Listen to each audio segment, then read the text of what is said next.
بسم الله الرحمن الرحيم الملك القدوس السلام بسم الله Bismillah. So that's taking permission. Am I worthy of beginning to see the vastness of your universe and of your cosmos? Am I interfering in it, or is it under your rahmah? Bismillah.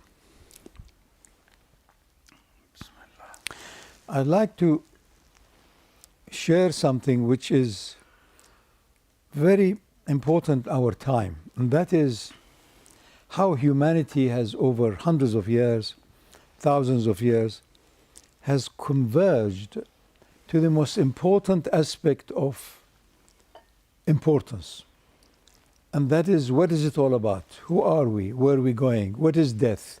How can we live joyfully with least insecurities, fears, and complaint? In other words, contentment. The time we're living in is wonderful in that there are far more people now than ever before who are desperate about their provisions, about their safety, security. There are far more people now than they were the last few hundred years or thousands of years, whose main concern was survival. We are at a time in the world that there are more and more and more and more people having the privilege of having taken care of survival, existence, subsistence, shelter, clothes, and food, having taken care of that or are continuing to take care of that without it being filling all their energy, in that there is spare time now, spare energy as to who am I? What is death? Why do I get angry? Why do I want to have harmony? Why do I prefer love to hate?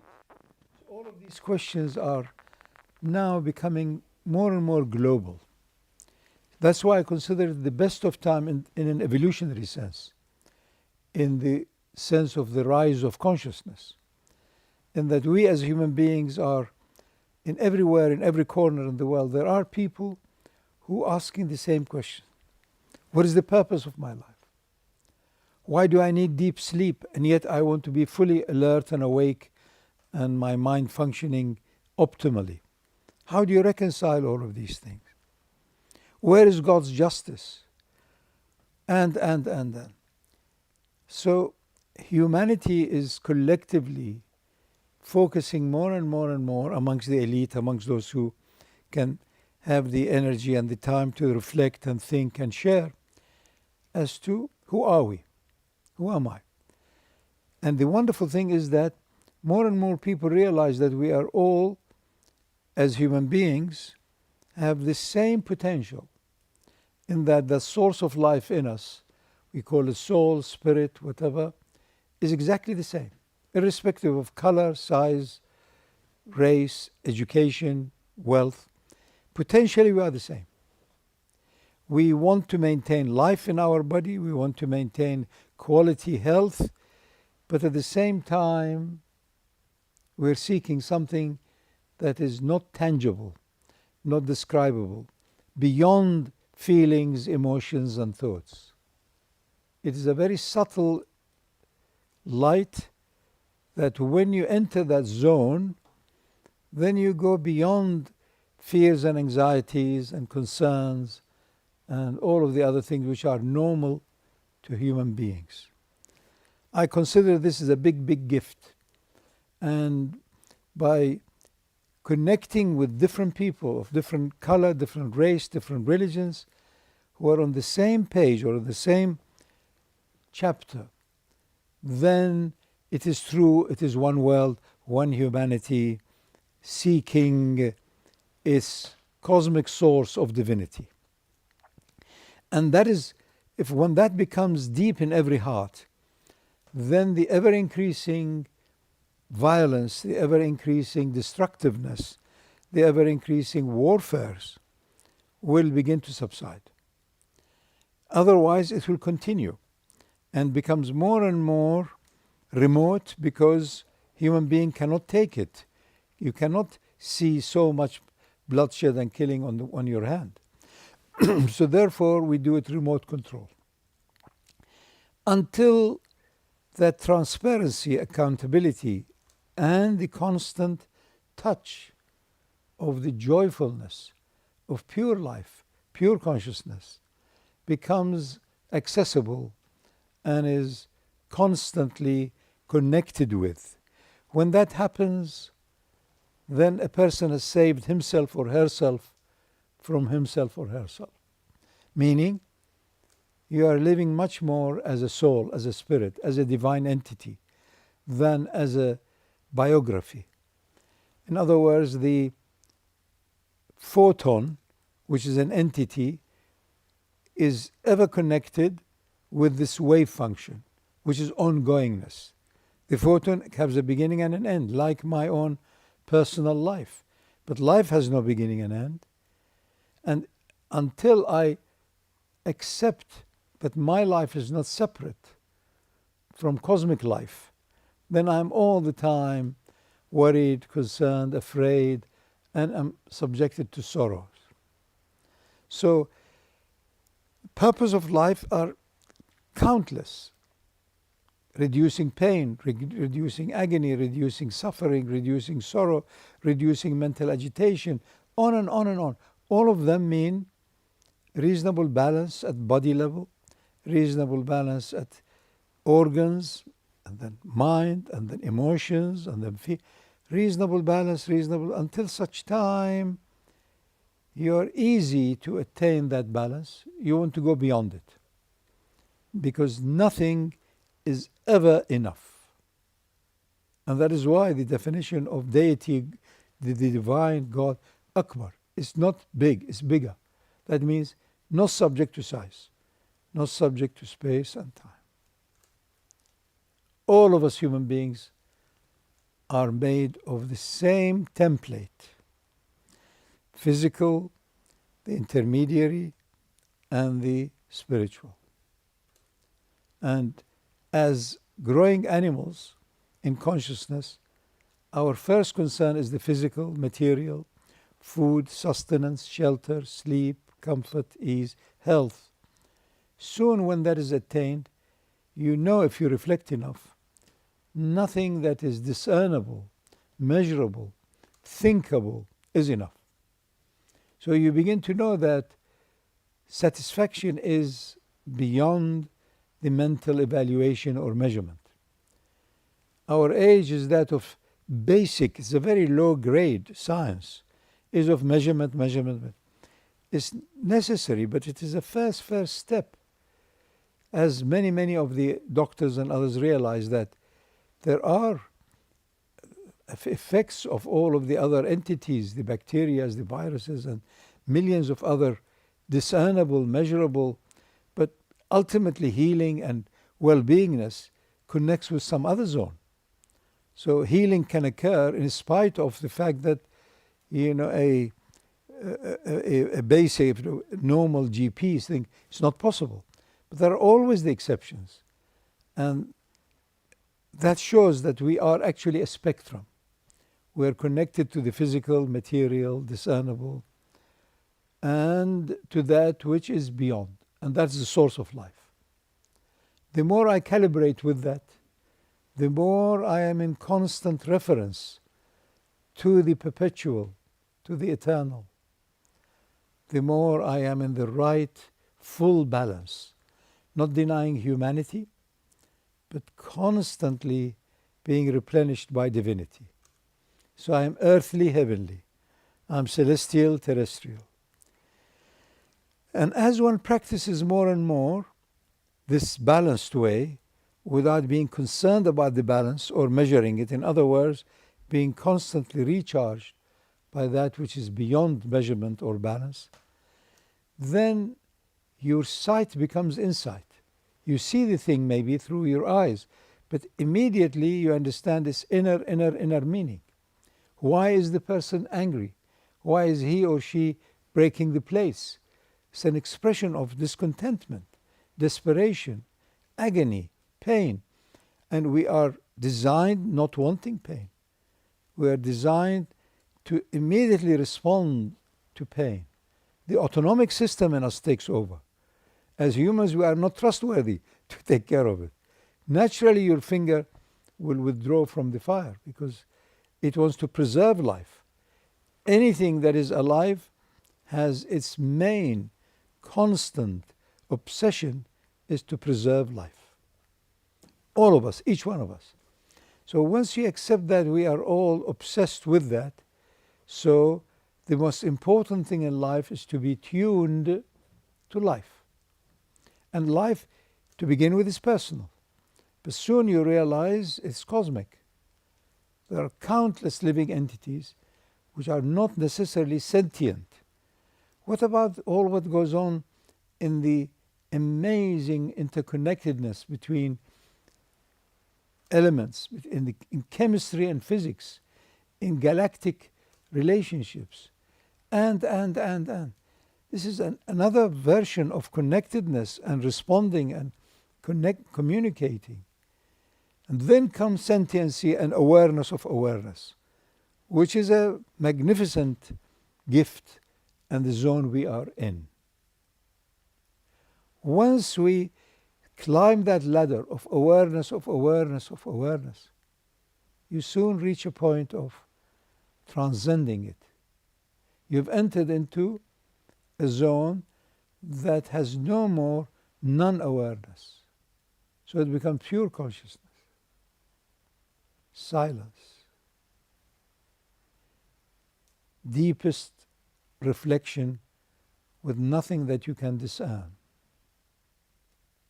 All religious prayers, supplications, pilgrimages, all the practices connect to this hope of experiencing that state. But you are here, you don't know it is here or there or anywhere. So you lose sense of space and time. That's why one of the most important aspects of health is deep sleep. No sense of space and time. So as the repair work in the neuron and the mind and the body and the organs can take place. That's why the more we can recalibrate with being relaxed, not all the time fight, flight, and run here. But that's why we love to constantly be in a state of not having to do anything.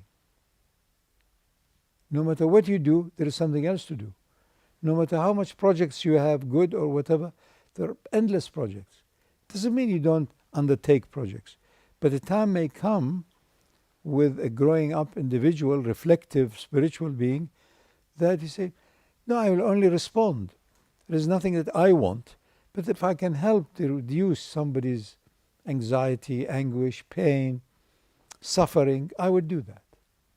Because there is still some empathy and sympathy, so long as you are breathing as a human being.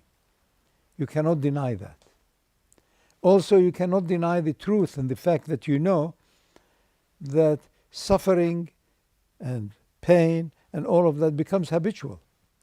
Once anything exists, it has a tendency to continue. In fact, Newton's laws of motion, which is magnificent, anything that moves will want to continue to move. Anything that is still remains still. Of course, unless it's interfered with by another force. So any thought will perpetuate, wants to perpetuate itself. That's why the early great beings like Zoroaster were warning not to have any bad thoughts, not to have any, because it will perpetuate itself, it will grow. So he says, good thinking, good talking, good action. Otherwise it becomes a habit.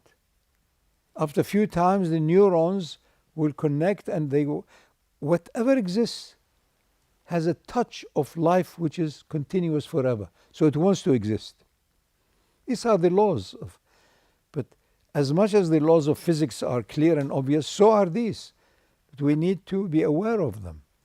So you have greater awareness of your inner self, the inner reality, the microcosm. Otherwise it just becomes talk and this is my... No, it is real. Watch out. Don't allow it in your mind. You're all the time concerned about what we put in our mouth, what we put in our, what we smell. What about what you put in your head? It affects you in a more, if you like, impacting way. You know, it touches all the organs or your cells or your blood circulation and so on and so on. So really education is very much to do with helping the growing up person to understand how things are. So by saying, who am I? You are whatever can ever be thought of or discerned. All of the chemical issues, all of the physical issues, all of the emotional issues, all of the biological, and more so. There is something that is giving you this life. Without that touch, all of these fantastic orchestrations cease. So this is what children need to be shown, not just taught. But if the parents are not living it, it's also difficult. So if they are brought up in an ambience that is taking care of the visible, material, discernible, and more so, then it becomes part of their life. Then skills and other things are easy to acquire. You go to an institute, it's easy to learn a language after 2, 3, 4 years, but not easy to have a full understanding of the atlas of life, the different sketches, maps that brings about this amazing being. What often surprises me is that, to even ride a bicycle or do something, or fishing, you need a license. But to produce children, nobody needs a license. Here, there are all kinds of future criminals produced all over the world. It really amazes me. Because it's not a popular issue. So politicians who only have a few years to be elected would not dare to do it. There's no leadership anymore. Because everybody wants to lead. Whoever is wanting to lead is most unlikely to be a very good leader. So they may be able to improve numbers. Said, yes, during my premiership for 4 years, whatever, the GDP increased. Yes, but there became more drunkard, more drug addicts. I don't know. It increased. You had more money, but less happiness, less joyfulness, less durability of goodness, and so on and so on. We become too excessively on the quantitative side, but it will balance. Again, because of the connectedness in the world, I think it is the most wonderful time we are living in. We realize how the same we are, each one of us, from north, south, east, west, same in what we hope for, what we pray for, constantly in touch with tranquility, with contentment, with happiness. Happiness in itself is not so important, nor is contentment. But it is a door to that zone of the quantum zone of perfection, of light, or pure consciousness. So unless I am content and happy, I am not at the door of the infinite. I am still in the finite, I am caught. That's why we want happiness, not for itself. It's an indicator that I now am at the point connecting the seen and the unseen, the world of space and time with the cosmic infinitude. That's why we all want happiness, we all want contentment, we all want to have painless life, fearless, whatever, so that we attain our full potential, heavenly, earthly, permanent, temporary, human, divine. That's it. That's the whole issue. And this has to be described, discussed, reflected upon, and then lived. Otherwise it becomes like Junaid said 1,000 years ago when they asked him about Islam and Muslims. He said, well, the Muslims are the real ones are at the grave, and Islam has gone to the books. So it's like that. It happens. It's not the fault of anyone. It is natural. That is why our perception, our evaluation is semi-accurate. Let somebody come into this room doing something or say something. Each one of us will read it slightly differently. And in a day or two, we'll even each one of us will read it differently. So that is why. He said, what did he say? Like that wonderful clip in a film called The Life of Brian. He was saying that blessed are the peacemakers. So they were far, they couldn't hear. So he said, what did he say? He said, blessed are the cheesemakers. So somebody who wanted to put Jesus even higher, he said, it really means dairy workers. It's not bigger. It's not just cheesemakers. So we are like that. We must laugh. Really. And the more you are beginning to be reflective, meditative, the more you find the whole thing is humorous. And therefore, even when they come to you with a big tragedy, before you empathize or try to help, you see the comedy of the tragedy. And then you do what you can, because you are still in this body. So you live the whole spectrum. Basic animals, which all of them are in us. We have evolved from that. And the light of light of light of light, or the divine. So the entire spectrum is within every one of us. It's for that reason human beings are sacred. And look at the wonderment. It's a great thing that it's the ultimate crime if you kill somebody. I think this in itself proves that we are all in every way spiritual. We all revere life. Look, it's a great state we are in. We have to celebrate it and help the others who are less fortunate, especially at the basic level. A bit of shelter, a bit of food, a bit of clothes, and then move on. Otherwise, never is enough. Take a poor, miserable person and give them, nothing is enough. Come back after 2 months, they want more. You give them 1 car, they need 2 cars. What about this? You need that. It is like, the nature of human being is not to be content with anything that is measurable, discernible, or visible. Because ultimate contentment connects with the part in you and in me that is pure spirit. I have to give in to it. I have to accept it. Once I accept it, then I am accepted also. Then I don't hanker after reputation, after status. You're free of all of these natural human tendencies. A 20-year-old needs to have skills that they can show and prove and be admired. 30, 40-year-old, you know that whatever success is, there's also failure. By the time you are in your 50s or mature, you want victory. You want that which is constant. You don't want just success and failure. And victory is when you live as a soul, as a spirit, as a divine light, without losing accountability of the creature.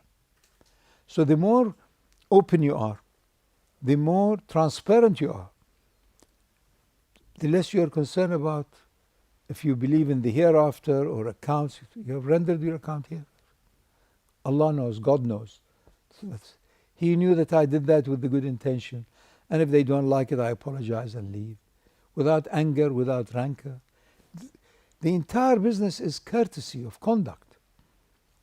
Conduct is towards others, towards communal, towards your family, towards everybody you know, everybody you don't know, and ultimately towards that which is ever permanent. If you are willing to face that all the time, then you are less incumbent and your energies are more available in the moment. And if you live the moment, then you are touching all the time that which is alive every moment. So the whole process is that of moving step at a time on the ladder of consciousness. From very basic sentiency, feeling, touching, all of the, and then connectedness with others until you know there is no others. They're the same as you, slightly different in age or in different color or culture or wealth or knowledge. That's about it. Knowledge, that by that I mean earthly skill knowledge, not the quantum field. That knowledge, once you know, you have access to it, you're not concerned about accumulating any more knowledge.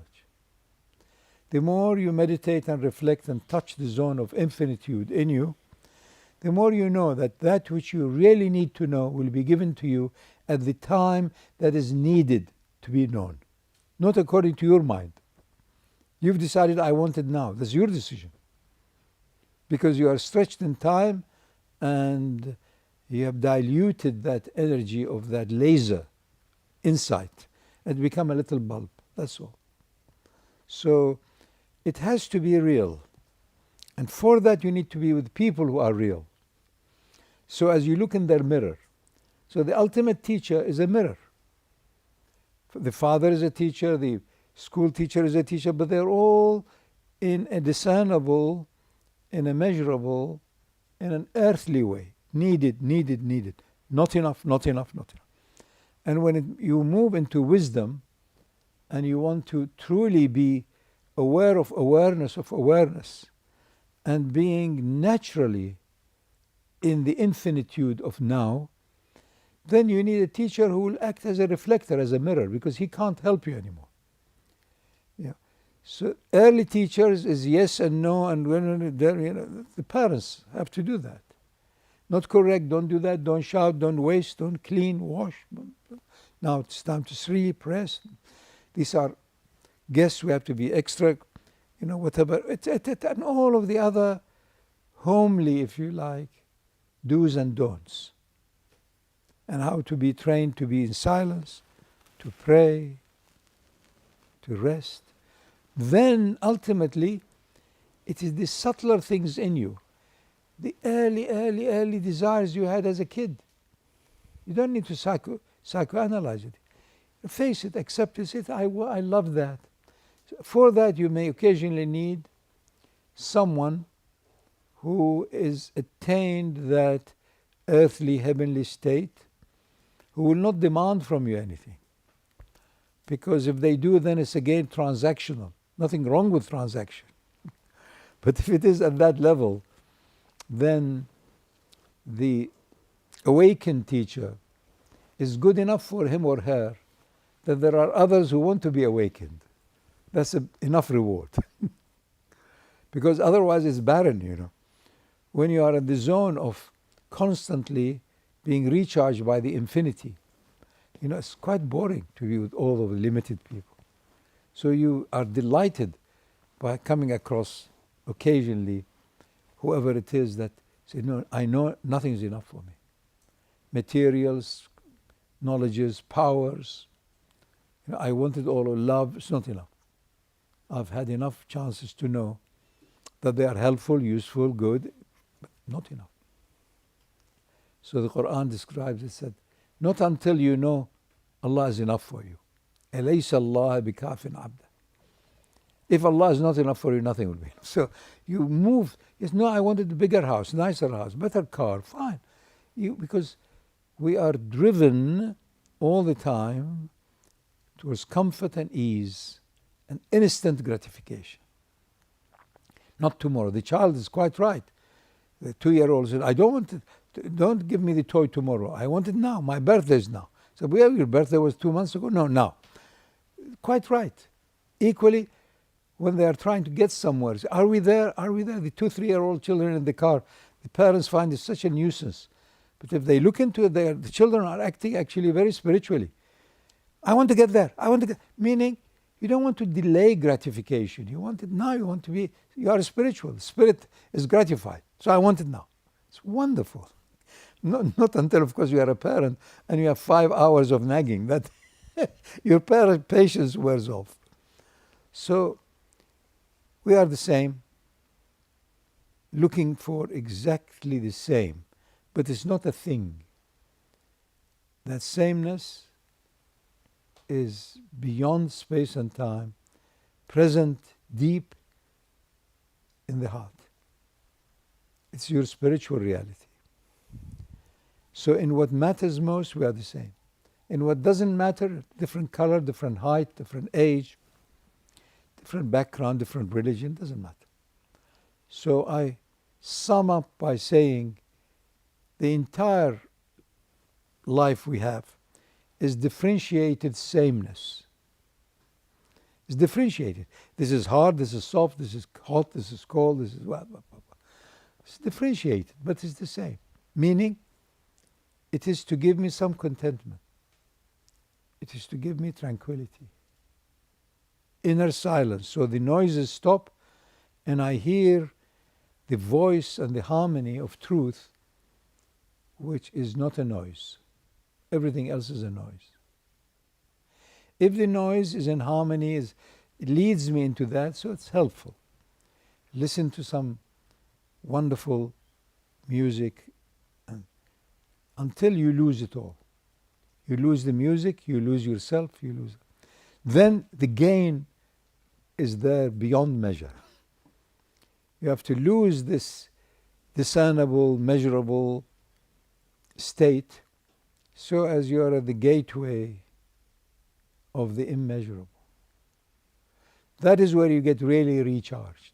That's why you need regular supplication, prayers, pilgrim, whatever, all the other practices, transcendent, whatever. So as not denying your state, but keeping it still for a while, in the hope that you touch upon slightly subtler zone of consciousness, until you're recalibrating all the time with pure consciousness. With that, you know that so-called death is a most natural earthly phenomena. Anything begins will end. With birth comes death. But the real you, the spirit, the soul, never dies. If you are attuned to that, then you go beyond most fears, sorrows, anxieties, and all of the other depressive aspects that human beings are subjected to. For that you need good companions, friends, others, and practice. That's all. And avoiding to slip down into the drama and the nuisance and the noise of the absurdities of human emotions and expectations and the animal in us. All animals. I mean, which one of them are going to satisfy? The lion or the fox or the rabbit? What? All of them. So, but with practice and awareness, you stroke the lion, give him love and say, look, I know you can devour, you can, but for now, keep quiet a bit. Feed him, keep him quiet. To regulate, so as the humanity part is maintained in reasonable balance. Divinity is beyond balance. And that's what you want. That's what we all want. And again, I emphasize, I consider myself the most fortunate to have been born at this time and this age. It cannot be improved. But I have to read it and benefit from the thousands of years of evolution and awareness and incredible time and place we are in, wherever you are in the world. If you recalibrate with the perfection of the source of this world, then people like you, you like them, you can think. Then you are accountable. Why did you take more? Why less? Why? So you're ready to stay longer, you're ready to leave. You have no baggage on your heart. Mind is clear, the heart is pure, and you have befriended your soul. Then you are friendly with others. This is a knowledge that we can allude to, but it needs to be known and lived. Once it is lived, then you are alive. Then your biological life can be short, long, it does not matter. So, and your health also improves because there are lots of other systems that are subtle begins to kick in, and you're joyful in this world in preparation for perfect bliss, pure bliss of the spiritual world after you leave the material body and the mind, which is also most important, connecting the infinite and the finite. But it can be a big obstacle as a worrying entity, as a demanding, doesn't work. So with a good mind you are living well as a human being, but with a mind you cannot also replenish as a spiritual being. You need to put it aside. You need to practice stopping the mind. And then you find even your ego was a good thing to have had. Even your arrogance in childhood. Without that, I wouldn't have suffered. I wouldn't have been told off. I wouldn't have been kicked. It's how wonderful. Thank you, ego. You were my friend then, but I don't know you anymore now. There's a trace memory of you. So you are human, divine. Without making fuss about it. You're content. And humility and humbleness becomes your main, if you like, nature. Because it's all passing. Every instant is different. So you become a friend. I hope we are all friends.